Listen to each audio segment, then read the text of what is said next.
She was still pointing at my house when the first officer stepped onto the porch, and that's when her smile faded. Stay tuned for the full story, and if you enjoy moments where karma shows up in uniform, make sure to like, comment, share, and subscribe to QZ Stories for more. She had her phone pressed so tightly to her ear, I could almost hear the dispatcher's voice from 10 feet away. Karen, president of our HOA, was standing at the edge of my lawn, pointing like she'd just uncovered a crime scene. On my porch, 6 uniformed officers and 3 detectives from my department were sipping lemonade, laughing. That detail she hadn't noticed yet. Let me back up. 2 weeks earlier, I'd moved into this quiet cul-de-sac after a long search for a place away from the chaos of city policing. My colleagues wanted to celebrate my first home, so we planned a simple housewarming. No loud music, no rowdy crowd, just food friends and a grill. Karen, however, had made her stance clear the day I moved in. We have rules here. No unapproved gatherings, no disturbances. She said it with that thin smile that hides a warning. I let it slide. But today, she was in rare form, muttering about too many cars, unregistered guests, and suspicious activity. She didn't come to me. She went straight to 911. I stayed on the porch, sipping my drink, watching the slow-motion train wreck begin. My mantra repeated in my head, stay calm, stay smart. Let them come to you. The thing about inviting half your department to a party is, you're never really unprepared for a visit from the police. Her voice carried over the lawn as she described the disturbance.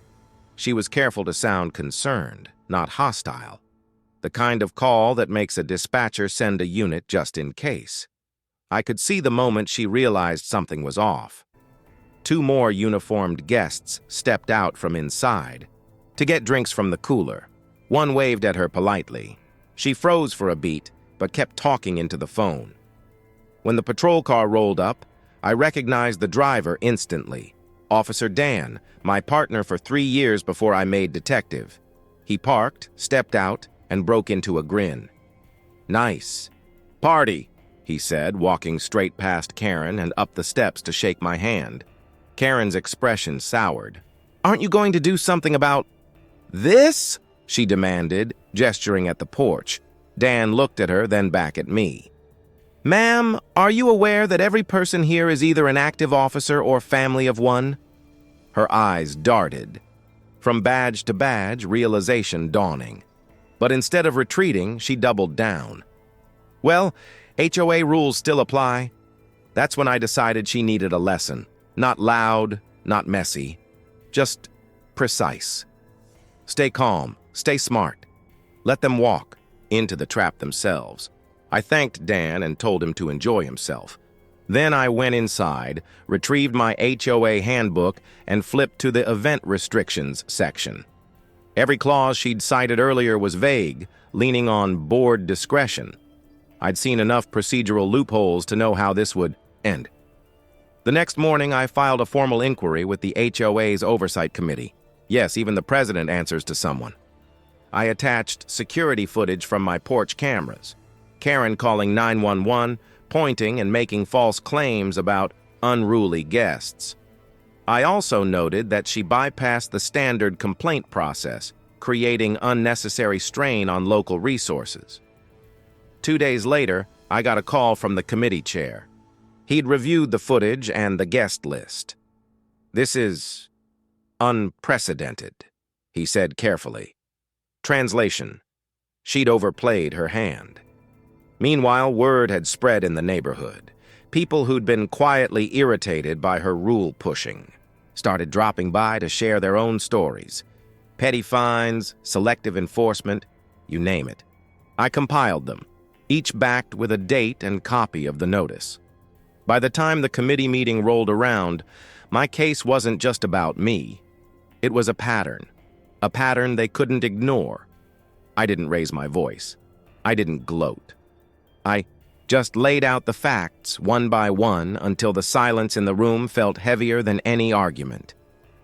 Karen was removed as HOA president that night. Officially, she resigned due to personal reasons. Unofficially, the Oversight Committee cited multiple procedural breaches and conduct unbecoming of the position. The new president, a soft-spoken neighbor named George, reinstated a balanced complaint process. No more surprise citations, no more selective targeting. The neighborhood felt lighter almost instantly. Karen still lives 3 houses down. She avoids my eye when we pass on the sidewalk. Occasionally, I catch her watching from her window, but she hasn't said a word since. As for me, the housewarming became something of a local legend. The party where the cops were already there is still joked about at every block gathering. I've kept my approach the same. Stay calm, stay smart, let the facts do the heavy lifting. You don't win by shouting. You win by being so prepared. They can't touch you without exposing themselves. And if you're wondering, yes, I still host gatherings. Balloons, barbecue, friends. But now, the only thing my neighbors bring uninvited is dessert. Justice isn't always about the courtroom or the badge. Sometimes it's about holding your ground so firmly, the people who tried to push you realize they were standing on sand all along.